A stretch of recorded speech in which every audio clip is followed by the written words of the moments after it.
You're live. Hey guys, so today we're going to be making a nice steak dinner. So first thing you're going to need is your grill. That's very important for steak, and it's going to help you cook the steak. So next thing you're going to get is your steak.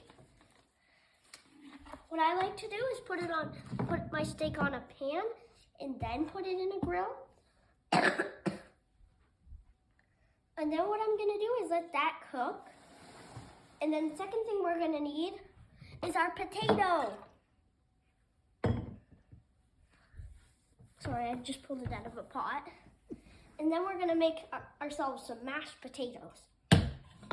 So now we got our mashed potatoes. The steak should be ready on one side if you want it medium rare. Comment down below, what's your favorite kind of steak? Medium rare, rare, extra rare. Any kind of steak that you can think of that you really like, comment down below.